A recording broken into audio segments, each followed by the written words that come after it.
Welcome to the wonderful world of dance, bringing you exclusive interviews with top dancers and choreographers and reviews of the world's best companies across the globe.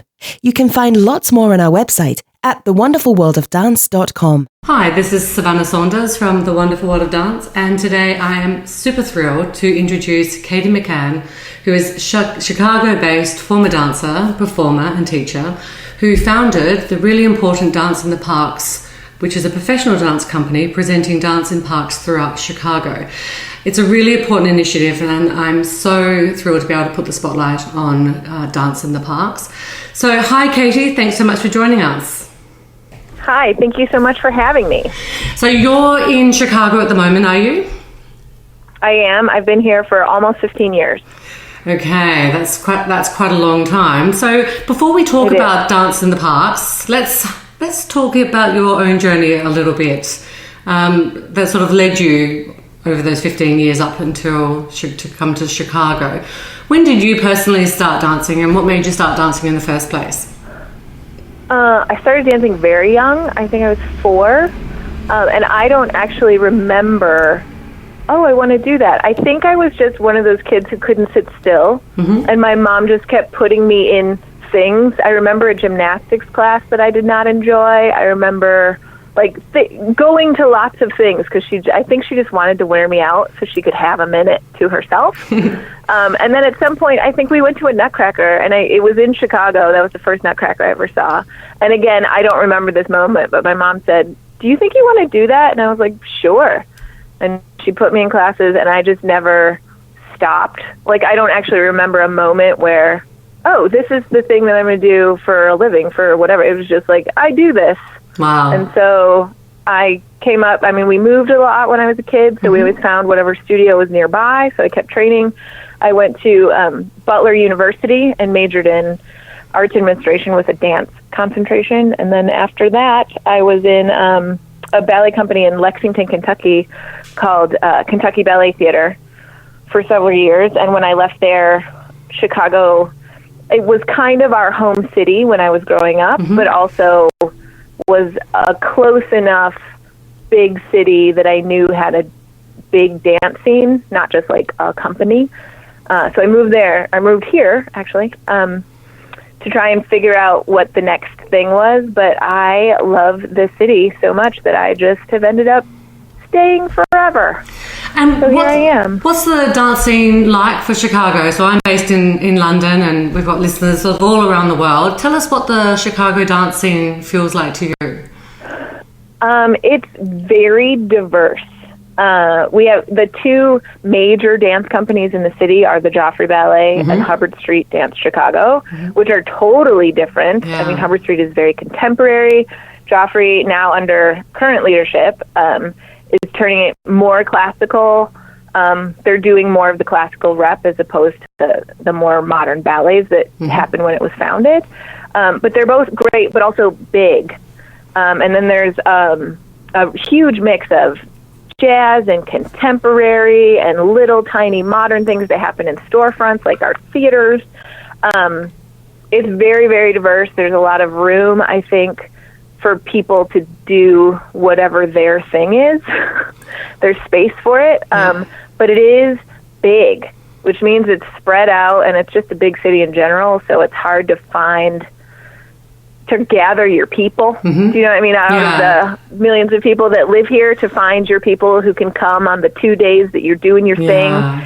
That's tough. But it's very diverse. And and Chicago, this is not my personal background, but Chicago has a really amazing tap history, house, all of those things that I'm not well versed in, but house was born here. Yeah, absolutely. There's a lot happening here. And I feel like sometimes the genres get siloed off a little bit. If you follow the contemporary stuff, you know everything that's going on, but maybe you have no idea what's going on with the tap companies in town. But when they do cross or run into each other, I feel like everyone is very interested in what everyone else is doing. It's very collegial. That's so cool. What are you doing it? Where are you doing it? How are you there is a friendliness, I feel, at least in my experience, across the board So that like you're doing this thing, I'm doing this thing, that's amazing. How do we help each other? It does sound like a really sort of thriving scene in such a huge city with so much to see and to access and to collaborate and perhaps to try and draw those genres together at some points. So this might be a good time to talk about dance in the parks. I certainly want to talk about your experience as a teacher. I'm quite interested in that. But tell us about why you founded Dance in the Parks, and tell us a bit about the company first. Well, when I had danced with the ballet company in Lexington, they had a collaboration with the park district there to do one show every year in August. They built a temporary stage around a tree in a historic park downtown, and they did 2 weekends of an outdoor show. And since at that time, that was the only company in town. Mm-hmm. I think there's more now, but we were kind of the dancers. So that's what we did. So they threw together a show. We did it outside in pointe shoes on a plywood stage with Marley, like in 1,000,000% humidity in the South in August. So, like, the performance aspect of it was hard because it was hot and it was sweaty and it was, whatever. But I really loved, A, being outside, because dancers almost never get to do that. Yeah. We're inside kids. And B, the way the audience behaved differently, because it was very casual. It was their own park that they hung out in all the time. The kids could run around or wiggle or talk. You brought the dog. You brought the dinner. So they were engaged in it, but the rules were different than when they came to see us in the Opera House. It was also more accessible because I think then it was like $3 admission, something. So, I mean, more people could come. It was obvious. We were out in the middle of a park in the middle of the city. People, what is that? We will go see it. And I just really loved it. And then when I moved to Chicago, it's a huge city, but our park district is amazing. There's at least a tot lot in every neighborhood.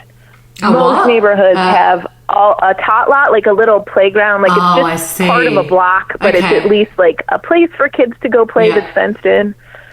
But most of them also have larger green spaces with field houses, athletic fields, various other things. The park district offers classes in whatever anybody wants to teach. So, I mean, it's a very progressive, historically, organization for the city. Not only from, like, you could go get your workout at the gym, but, I mean, language classes, crafting classes. You need a wood shop. You can go to the wood shop. Like, ways to make people in the city better if they want it. And it's everywhere. I mean, it's north, south, east, west. It's all over the city. There's big, beautiful, gorgeous parks. There's little tiny ones. And as we already talked about, this huge dance community doing so many things all over the place, but like inside a theater or inside a storefront or hard to find. And at that time, nobody was working in the summer. It was just a fall to spring season, and then everybody was off. That's a little different now. Companies are finding more ways to kind of keep things going all year. But I was like, nobody's using these assets that we have. So that was I was like, somebody needs to do this. And then I started looking around and I was like, oh, I think that means I have to do this because everyone else is doing their whole thing. And it took me a while. I mean, I moved to the city in 2004, and our first actual season was 2009. So it took me a little while to get my feet under me as just like a human in a new city and being able to pay bills. And then to find the people who would help me, because we had to make we're our own nonprofit. We had to build that, and then we had to get the dancers and the choreographers and everybody on board. There was a lot of begging the first year, I remember. I can imagine. Sure, it will be good. But yeah, that was 2009 was our first season that we made it work, and we had 4 shows scheduled, and 1 got rained out. And I think our whole audience, like all together, was maybe 200 people. And now for year 10, we've reached over 10,000. Wow. 10 years. That's astounding. Yeah, it's exciting. And I mean, we're still tiny. I mean, it's this one time of the year when we do this thing. We have 22 days of rehearsal. Everybody's got to come in and get their jobs done and be ready. So it doesn't feel big. It doesn't feel established. It doesn't feel veteran in any way. But 10th season. It's quite. I mean, it's amazing. That's quite an achievement with also 10,000 people coming into contact with dance in a park in the city. It's amazing. It really is quite amazing. And did you think it would grow to this, or was this your sort of burning desire? I had no idea, and I think we owe a lot of our growth to our partnership with the Park District. It started with me just getting somebody's contact information and being like, I think I can do this thing. And for this woman who is still the Krista Brisky-Richard, she's still the director of the Culture, Arts, and Nature part of the Park District. But she was like, seems good. Do you need money from us? And I was like, yes, that would be great. She's like, we don't have any. She's like, we don't really have any. But they gave us the space for free. They give us the stage for free. That's the Park District stage that we use. But we started it and it worked. I mean, like, people showed up, people enjoyed it. And we did a couple of years. It was like 4 shows, 5 shows. They gave us a little bit of money every year. It wasn't much. I had to do a lot of fundraising myself. But 6 years ago, our current mayor started an initiative called Night Out in the Parks. So there's specific funding for the Chicago Park District to do this cultural programming through the summer. So they got a little bit more money, but also the push to put things in the parks in the summer when we can be outside. And so that helped. I mean, we did like 10 shows at a time and then 16 shows at a time because we had the funding from those specific funds to build it, because they had the infrastructure for all of the summer programming. They do more than 1,000 events throughout the park in like 3 months. It's incredible. It's bananas how much work they do. And it's music of all kinds. It's dance of all kinds. It's participatory stuff. It's crafting. Yeah, so tell us about those sorts of shows. Take classes. Yeah. And I mean, really, Chicago in the winter is mostly the worst, but Chicago in the summer is so beautiful. And Chicago's take advantage of those 3 months. I mean, you're at the beach, you're out at the festivals, you have to be outside soaking up all of the sun that we have, because we don't have it all the time. Yeah, like London. So when we summer hard. Yeah. So tell me what the reaction of the audience have been, like those who are coming maybe for the first time, or what do people tell you in that massive 10,000 who come and visit you every year now? Well, that's not an annual number. We're probably at about 3,000 per year. Still amazing numbers. The 10,000 was like a cumulative over our 10 years. Okay. Our 9 years so far, because we haven't done our 10th season yet. We're working on it. Most of the time, the reaction is really great. It's such a novel thing to walk into a park that you're in every day for whatever reason, and have this, stage set up and people dancing, that even if people don't stay, they'll stop and hang out, get off the bike, see what's happening. Excellent. And our goal really is to make sure that we are producing the most professional version of concert dance that we can, given that we are outside with no bells and whistles, to make sure that if it is your first concert dance experience, that it is excellent. I feel like there's stereotypes that exist about what ballet is and contemporary dance and all of that. And I think that is changing a little bit with the kinds of dance that are on TV. So You Think You Can Dance and Dancing with the Stars and things like that are putting different kinds of dance in front of people, even though that's not, it's a more commercial type of dance than what we do. I think the movement style is at least not quite as new. But we do want it to be an excellent first experience of real choreographers trying to make work that say things, totally trained dancers who are able to perform well, so that if that is your first experience, you are interested in following up, which is part of we take our show to 14 different places, so Wow. it's the same show every time. But to try to connect to the existing dance community, we have holes in our show where we can plug in youth performance partners, and we try to keep those as local to the park that we're at as possible. So it's kids, but it's also your kids, the ones That's that such are a good here. idea. Right. So if you want to take classes, that's the place. Like, go Yeah. talk to that lady over there who brought those kids. She'll get you in a class. And then at the end, we reach out to other professional companies in the city and ask for ticket donations. And at the end of the show, in exchange for your survey, we'll give you a raffle ticket. And we raffle off a different pair of tickets to see a show in the regular fall to spring season for someone else's show. So Another we can't great always idea. So we can't really get rid of all of the barriers to getting into the theater.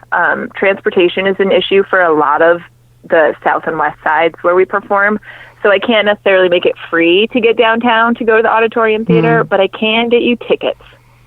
So we can't always take care of childcare. We can't always take care of transportation, but we try to kind of lower the barriers into the dance community by pointing people to other things that they can do until we come back next summer. That sounds so great. And what do people, what's the response from the audience and people who come? What do they say to you, or what do they say about it? They love it for the most part. We almost never get bad feedback.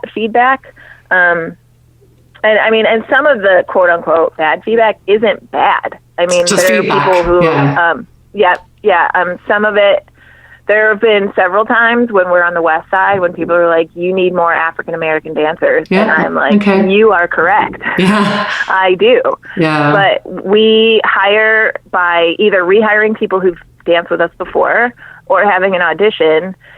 And it's a very specific hire. I mean, we have 22 days of rehearsal. If you can't do all of the things that I ask you to do in an audition, I can't use you because it's too fast. And I have to go from that audition. So the people who show up or don't show up, and I try to reach out like all over the city, like, please, everybody come. But it's such a very specific skill set that I feel like I'm kind of tied to who shows up. Yeah. And she's right. I would love to have the most diverse company that Absolutely. I can have Yeah. so that we really let people all over the city see themselves in what we do. But it's one audition.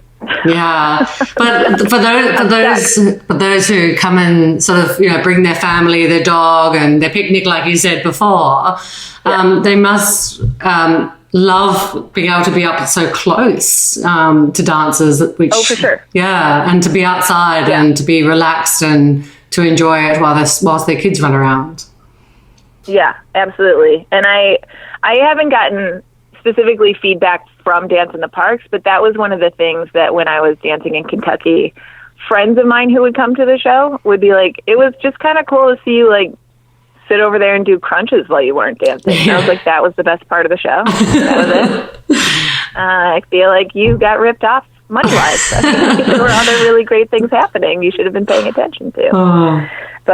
And it's not uncommon for kids to get up super close to the stage and dance with us. I mean, we try to keep them away from it for safety purposes. But I mean, they'll put elbows up and like feet are swinging by their face and they don't care. And little ones that are jamming out on the other side will make a run for the stage before mom catches them. We get at least 2 videos a year of some small child trying to join us, which is amazing. It's so cute, but also to think that perhaps some of the audience, unless you took Dance in the Parks to their local park, they may not actually get this opportunity to see professional dancers and to be inspired. Yeah, and I feel like there's huge parts of the population where like that's not even a thing they know about. Yeah, would never consider doing classes it. Yeah, I mean, that seems so foreign to me. I mean, just like, of course, this is my whole entire life. This is what I do every day. But, there's an entire population that that's not even a form of entertainment they would think about. Yeah. Much less a career path, which, again, maybe ill-advised for some. I understand. Not the easiest career path. Yeah, and not really lucrative most of the time either. No. So, but worth it. Yeah. Worth it. Well, actually, now that you talk about the sort of career path and, inspiring, the young kids to come up and see you and try and run on stage, which is just adorable. You are quite a serious dance teacher, and I see that a lot of your students have gone on to other prestigious college programs, professional careers in ballet and contemporary, and other commercial sort of dance opportunities and within the industry. I'm interested in your perspective, and you talked about, you had this audition for Dance in the Parks, and, you've got one shot to select, find and select those who are able, either time-wise or skill-wise, etc., for Dance in the Parks. But when you're in the class as a dance teacher, and what are you sort of looking at, or what is your philosophy or approach when you are standing at the front there? Well, I specifically teach ballet and all ballet things related. So even though the company is very contemporary, what I generally teach is classical. Okay. And that I feel is a more limited career path. If you can do it, if you were born with the genes and the work ethic and all of the things, and you can just do ballet as your career, I am here to help. Let's do it. Yeah. But I would say a majority of the people that I teach, maybe a ballet career isn't the thing, but the dance world is huge. Yeah. Like, there is room for you. You just got to be willing to do all the things until you figure out where your spot is that you can do the thing. So in a ballet class, expectations are high. Technique must be met, but safely. It's important for everyone to safely be able to do all the things to the ability that they can do it, because as much as I have many, many, many students who have gone on to dance careers, most of them are not going to, and don't even want to. Yeah. They'll tell you, like, I'm going to be an engineer. And I'm like, great. Still straighten that knee for me. Thank you. Love it. They love it. So we got to be safe about it, and we have to still continue to love it. But you can learn all the other things. Like, you're really strong. You can do things that are hard, whether that's mentally or physically or spiritually. Like, all of those things come into the studio with you. So when you are an engineer, you have to work on these problems. You can know that you can figure out the steps and the things that you have to do on the way. And yes, it's going to be hard. And also, you're going to be fine. I think there's a lot of that in the classroom, while I'm also requiring high levels of technique. That's why we're here. We're going to do ballet, so let's do the best ballet we have. And then when you go to jazz and I poke my head in, I see you messing around, I'm also going to give you the look. I'm like, that's not what we do. Yeah. We do the best jazz we could do while we're there. So, and I feel like that's too, I think that kind of bleeds over into the company too, whereas I teach company class 2 days a week. My rehearsal director teaches company class 2 days a week. She does contemporary, she does modern, she does jazz, whatever. But in the rehearsal studio, the expectation is that you know what you're doing. You've reviewed what needed to happen from the last time. We're ready to go. I'm here to help you. I'm not here to baby you through all of this. And that's the reason that we can put a show together in 22 days of rehearsal, is that everybody's got to be on board for this. Yeah. I'm not messing around. And we have a great time. But the culture in the room is that we're going to do this well, but we have to do it quickly. So you need to get on the ball. Yeah. I'm here to help. And what sort of dancers come to the auditions, and what sort of dancers end up performing? Are they a range? You say sometimes you work with people who worked before, but what sort of who wants to be involved? They're very strong contemporary dancers. Everybody's got their training in traditional ballet, modern, jazz, blah, blah, blah. But Chicago is just full of really good contemporary dancers. And that's what our choreographers are. So even though every choreographer has their own kind of little take or style and all the themes of what we do are different, it's generally modern and contemporary based. So I need people who can pick that up quickly and also improvise in it, because a lot of the choreographers they incorporate the use of the dancers' brains in the creation of the movement. So that happens at the audition as well. We throw them little creation tasks to see if they can roll with it. Wow. I don't know. I think that, it's a lot. I mean, we start with ballet. We do some rep from the previous year to just see if you can pick up. And then, and I probably shouldn't give my secret away. We do 2 reps. Okay. One is to just let you show me that you are a contemporary dancer after everyone's been terrified of the ballet class. It's fine. And then the next one is usually too fast, and we don't give them enough time to learn it, and then we make them do it, because it does happen in our performances that things do not go according to plan, and I need to see you roll with the punches when it's not going well. Wow. So we stress them out on purpose, which I don't tell them when we're there, and now I'm giving up my secret, but we purposely don't let them get comfortable. And then at the end, we do like an improv thing where like you make up a phrase, and then you have to figure out how to make these phrases work together, and then you, and we mix it all up just to see how their brains work. And I love that. I mean, it's so challenging, but I also love how you talk about the brain of the dancer. You know, it's not just about the body, and it's not just about the movement, but also about... It can't be. It's so boring when it's just, but my legs and feet do the thing. It's got to be all of the... I feel like the most interesting things that I watch are very rarely just the technique. It's that I can see what they're thinking about when they do it. And that, I'm sure, is very specifically a teacher thing. Like, I can watch a body and tell what they're thinking about while they're doing it.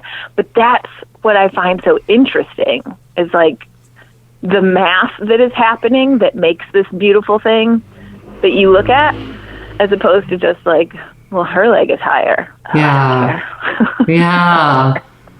Really interesting. That feeling of seeing them feel what they're doing somehow is what makes it really interesting, which sounds crazy. No, it doesn't sound crazy. I think it sounds beautiful and intelligent, and it sounds sort of holistic and complete, you know, as you say, not just who has the highest leg and the greatest turnout, and, you know, who can, you know, recreate what I've just, you know, a set piece of rep that people know, but actually how do they respond, and how do they react, and who are they as people, and how does that create their movement and their performance. I think it's fantastic. Yeah. Well, and it's a hard thing. Like, from a teaching point of view, that's such a hard thing. I need you to get your technique together. I need you to stand in this class and just think about all of the physical things that you have to do, so that your body will train itself to do the things that you're going to be asked to do if you are a professional. But then it kind of requires turning yourself off to just do the mechanics of it, which doesn't make it interesting later. So there has to be that point when they start getting solid and aren't falling over when they try to do things anymore, where you have to be the person in the room. I mean, I need you to talk to me about when I ask you a question, and I need you to ask me the questions that you have.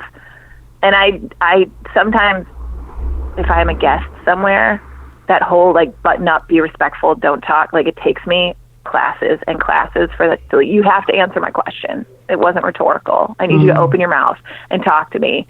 Because I need to know you're here and you're thinking, and you're not just staring at me and pretending to absorb the words that I'm saying. I need you to be here. And I think in some of my like upper intermediate and advanced classes, we do get a little chatty, but it comes from like, I need you to ask the questions. If you don't understand, I need you to ask, because I can't tell. I can tell that you don't know what you're doing, but I don't know if you're confused about how or order, or you're just having a rotten day. Either, all of it, fine. But I need you to ask me what you need, so that maybe later in a room where someone's like, I need you to do a dance about an apple and a pancake, they're like, can you give me more direction? And not feel stupid. Yeah. Just be like, I'm missing information. Somebody give me some more information, and be able to stand up as a human being and not just shut up and be a dancer. Appropriate in some situations, not most situations that I've worked in. Wow, that certainly wasn't. I remember my ballet classes. There certainly wasn't any talking when I was doing it when I was growing up. And the chit chat, yeah, exactly. And the chit chat amongst the students, not into it. But I do need like the relationship between me and each one of them. I need to know you're here as a person, And if you're having a bad day, okay, but let's establish that. Yeah. So that it's not you being lazy, because sometimes they look the same. Do you know what I mean? Yeah. So just let me know. It's cool. Let's do that. And if you are having a bad day, then probably you're already a win for showing up. So we'll talk tomorrow. Oh. You got to be people first, even though you do still have to turn out more and point your foot. Yeah. That's wow. It's a hard mix. Yeah. And I think also it asks a lot of a person, I think, to be physically and emotionally and intellectually present and engaged, and then to be able to articulate it as well, and to be able to question. And there's also a freedom, I think, and an empowering sense that I hear from that, from what you give to dancers, that you would give to the young students. It feels very empowering and very limitless almost to me. Yeah. Well, and I don't think a lot of them are very good at it for a very long time. But that's what class is for, right? Yeah. You practice. You're not there to be good. You're there to get better. So, I'm going to just keep picking on those shy 11-year-olds to be like, what are you missing? Wow. I can tell what it is, but you need to figure it out. And I think too, that's part of, I was talking to a friend of mine the other day, maybe they don't all grow up to be professionals, but shouldn't we raise the professionals we want to work with? Yeah. There may have been a place and a time, and maybe there still is, but I didn't work in it, where you do need to just shut up and learn the steps. But nobody likes working that way. No. It's very frustrating. Yeah. And to just, these are the steps, do it the way I said, and then you're the obnoxious one for asking the question about but does it go like this? Whatever. Yeah. I would rather raise dancers who expect people to treat them like people. Yeah. So that maybe, the environment changes. Yeah. Because I'm not asking for anyone to baby them. Yeah. You need to come in, you have yourself together and be ready to go. But, we're all people. It is a job. You're paying me to do my job. Yeah. I don't actually have to stand here and listen to you yell at me. How about we exchange information so that I am not frustrating you? That seems like more of a job that I would like to do. I wish. And then also, how lucky are we to dance? That shouldn't be the only thing. You're so lucky to do this. That's honestly, I just think I wish you. I would love to have had that experience when I was growing up, I have to say, and I can imagine that the students in your class was I always had that experience growing up. I think things have changed since we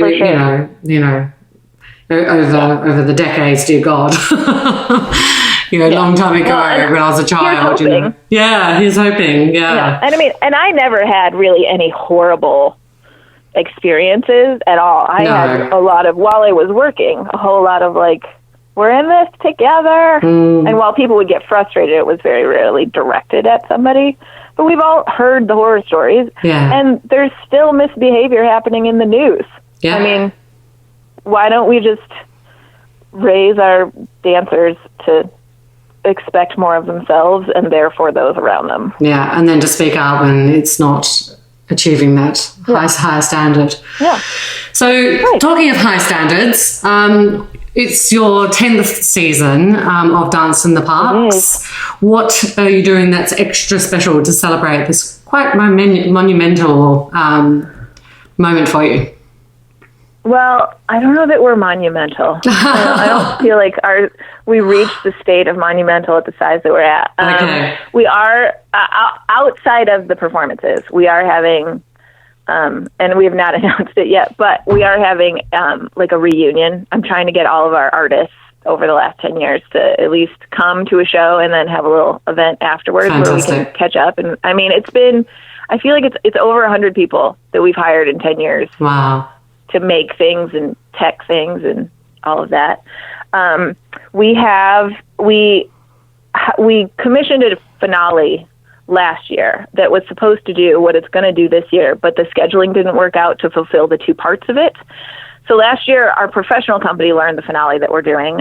Joshua Blake Carter, who has been a longtime member of Giordano Dance Chicago, which is it's been around 60-something years, I feel like, the jazz company, Gus Giordano's company. Mm-hmm. He choreographed our finale last year called Our Town that really is his idea of like all of the great things about Chicago in the summer.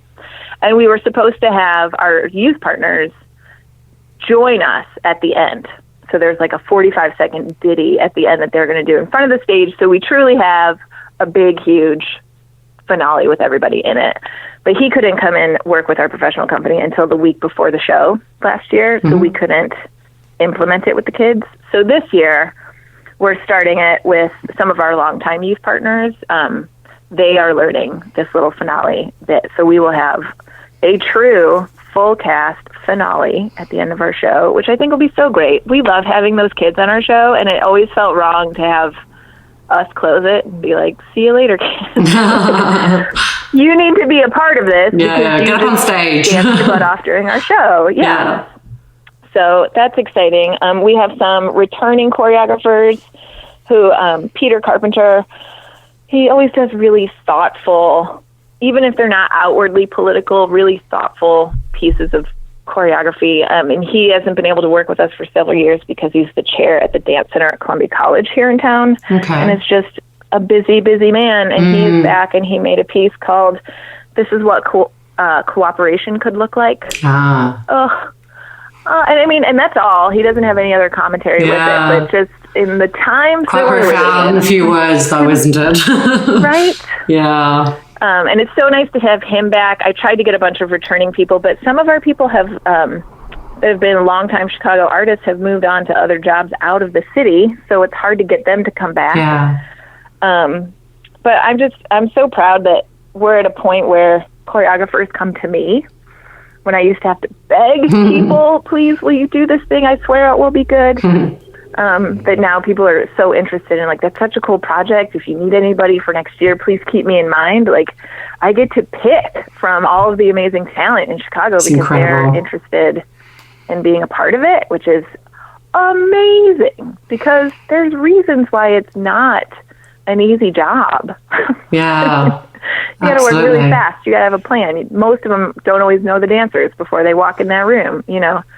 And no, you can't have a light or a blackout or a wing. I'm sorry.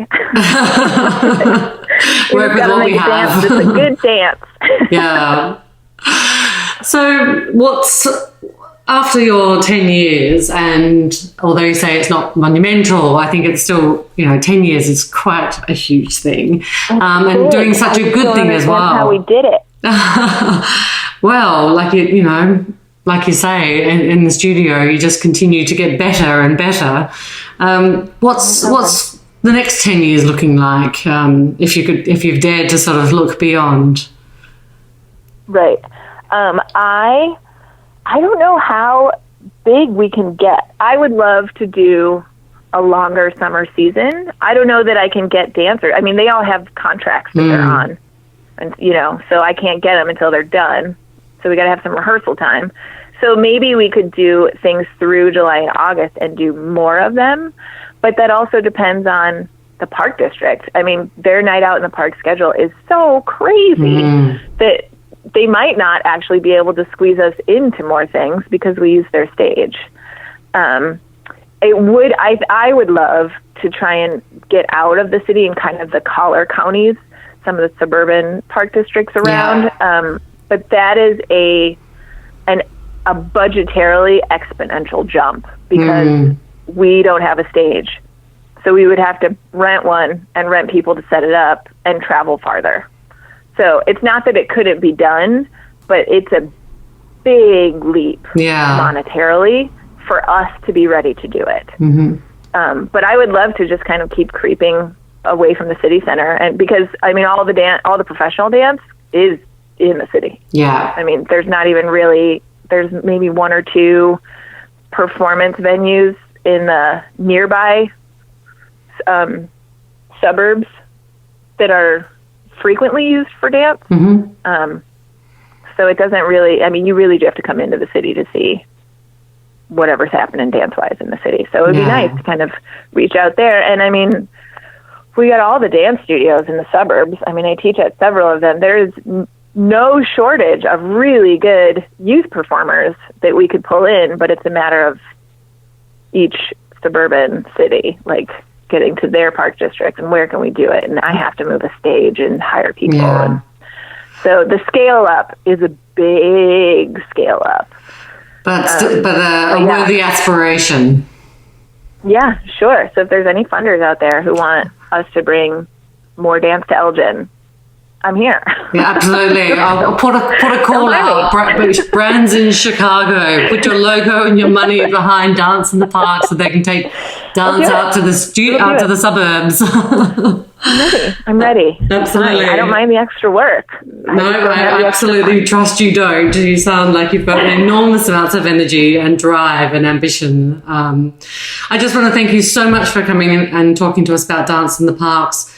I wish you all the best and for your 10th season, which sounds amazing. And give us the dates. We start Tuesday, July 10th, and it runs weeknight evenings until August 3rd. And all of our dates and the information about the partners who are joining us, as well as our ticket giveaways, are at our website, which is danceintheparks.org. One dance, many parks.